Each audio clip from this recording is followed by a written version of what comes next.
একবার ভাবা যেতে পারে 1890s-এর দশকের কথা।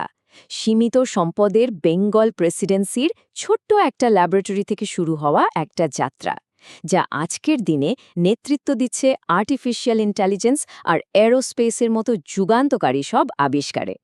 আজকের এই আয়োজনে আমরা এক শতাব্দীর সেই রোমাঞ্চকর বৈজ্ঞানিক বিবর্তনের গল্পটাই এক্সপ্লোর করব। আচ্ছা, শুরুতেই একটা কৌতূহলোদ্দীপক প্রশ্ন নিয়ে ভাবা যাক। প্রেসিডেন্সি কলেজের মাত্র ২০ বর্গফুটের একটা ঘর থেকে আজকের আধুনিক ওয়াইফাই প্রযুক্তি কিংবা হিগস বোসন কণার মতো আবিষ্কারের অদৃশ্য ভিত্তি ঠিক কিভাবে তৈরি হয়েছিল? বিষয়টা আসলে অবাক করার মতো, তাই না? চলুন শতাব্দীর পর শতাব্দী ধরে চলা এই অঞ্চলের অসাধারণ মেধার সেই জার্নিটা একটু গভীরে গিয়ে দেখি। এখানে টাইমলাইনটা একটু খেয়াল করলেই বোঝা যাবে।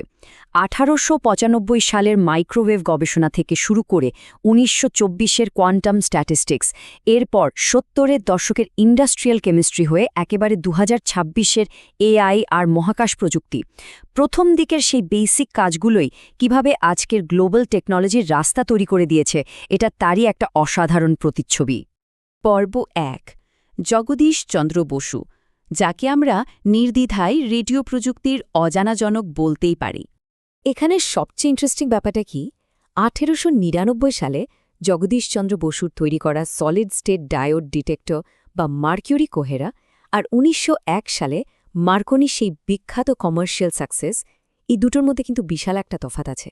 বসু কাজ করেছিলেন নিজের জমানো টাকায়, আর তিনি তার এই উদ্ভাবনের কোনো পেটেন্ট নেননি, একদম ওপেন সোর্স যাকে বলে। অথচ তার এই আবিষ্কারটাই কিন্তু Marconi transatlantic radio signal receive করার ক্ষেত্রে একটা গেম চেঞ্জার ছিল। এটা শুনলে হয়তো অনেকেই অবাক হবেন যে তিনি সেই সময়ে ৬০ গিগাহার্টজের মিলিমিটার ওয়েভলেংথ নিয়ে কাজ করছিলেন। মানে রেডিও তরঙ্গ ধরতে সেমিকন্ডাক্টর জংশনের ব্যবহার তিনি তখনই করে ফেলেছিলেন। নোবেলজয়ী বিজ্ঞানী স্যার নেভিল মট তো বলেইছিলেন বসু তার সময়ের চেয়ে অন্তত ৬০ বছর এগিয়েছিলেন।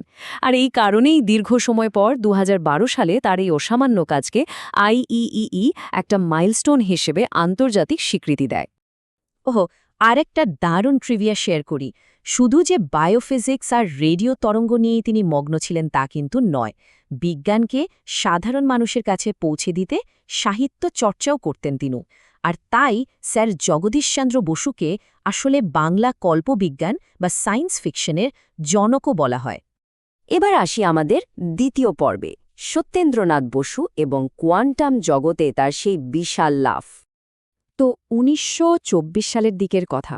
ক্লাসিক্যাল ফিজিক্সের প্রচলিত নিয়মগুলোর বাইরে গিয়ে বসু সম্পূর্ণ নতুন একটা গাণিতিক ফ্রেমওয়ার্ক দাঁড় করালেন। তিনি ফোটনগুলোকে আলাদা করা যায় না এমন অভিন্ন কণা হিসেবে বিবেচনা করেছিলেন। মজার ব্যাপার হলো, শুরুতে তার পেপারটা পাবলিশ হতে বাধা পায়, কিন্তু তিনি পিছপা না হয়ে সেটা সাহসের সাথে সরাসরি অ্যালবার্ট আইনস্টাইনের কাছে জার্মানিতে পাঠিয়ে দেন। আর আইনস্টাইন এর বিশাল গুরুত্ব বুঝে নিজেই সেটা জার্মান ভাষায় অনুবাদ করে প্রকাশের ব্যবস্থা করেছিলেন।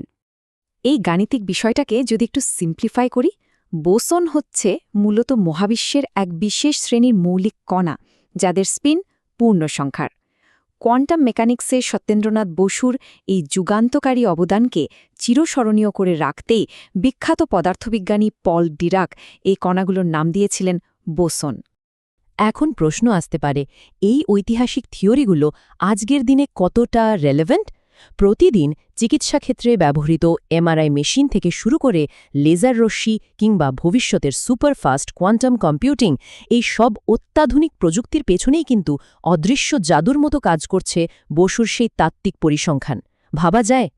তবে মানুষটা শুধু সমীকরণ আর ল্যাবরেটরি মধ্যেই আটকে ছিলেন না। সত্যেন্দ্রনাথ বসুর ছিল বহুমুখী এক প্রতিভা। তিনি দারুণ এসরাজ বাজাতেন।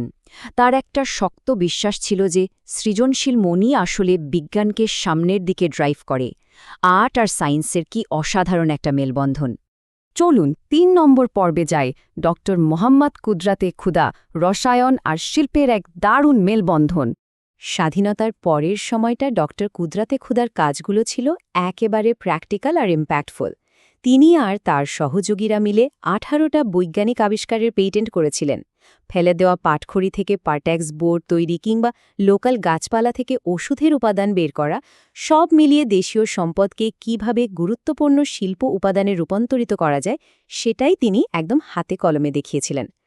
আর এবার পর্ব ৪, আধুনিক সীমান্ত, যেখানে রয়েছে মহাকাশ বিজ্ঞান আর আর্টিফিশিয়াল ইন্টেলিজেন্স বা এআই। আজকের প্রজন্মের বিজ্ঞানীদের অ্যাচিভমেন্টের দিকে তাকালে সত্যি অবাক হতে হয়। উদাহরণ হিসেবে বলা যায় ডাস্টি প্লাজমা ফিজিক্সে অধ্যাপক এ মামুনের বিশ্বব্যাপী অবস্থান, কিংবা ড আব্দুস সাত্তার খান, যিনি নাসার জন্য ৪০টারও বেশি উচ্চ তাপমাত্রার সংকর ধাতু উদ্ভাবন করেছেন। আবার এআই এর জগতে ড এহসান হকের কাজ আজ মাইক্রোসফটের ফিচারে ব্যবহৃত হচ্ছে, আর ড ফেরদৌসি কাদরির ওরাল কলেরা ভ্যাকসিনের গবেষণা তো বিশ্বজুড়েই মানুষের স্বাস্থ্য সুরক্ষায় অভাবনীয় প্রভাব ফেলছে। এই টাইমলাইনে স্প্যানটা একবার খেয়াল করা যাক। ১৯২০-এর দশকে ঢাকা বিশ্ববিদ্যালয়ের বসে যে থিওরেটিক্যাল গবেষণার বীজ বোনা হয়েছিল, সেটাই প্রায় ১ শতাব্দী পর 2012-এ সার্নে হিগস বোসন আবিষ্কারের পেছনে বিশাল ভূমিকা রাখল।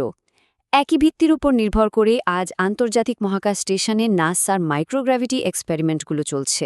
কানেকশনটা জাস্ট মাইন্ড ব্লোয়িং। সত্যেন্দ্রনাথ বসুর একটা খুব সুন্দর কথা আছে, একজন ভালো শিক্ষক শুধু তথ্য শেখান না, বরং মনের দুয়ার খুলে দেন।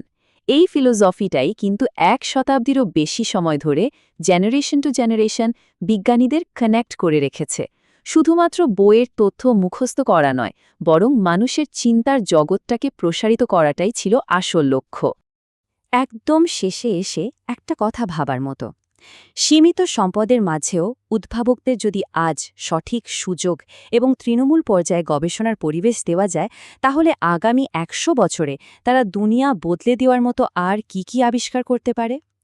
অতীত তো এটাই প্রমাণ করে যে মেধা কোনো নির্দিষ্ট ভৌগোলিক সীমায় আটকে থাকে না, দরকার শুধু সুযোগ এবং সঠিক নার্চারিং। আজকের এই আয়োজনে আমাদের সাথে থাকার জন্য অসংখ্য ধন্যবাদ।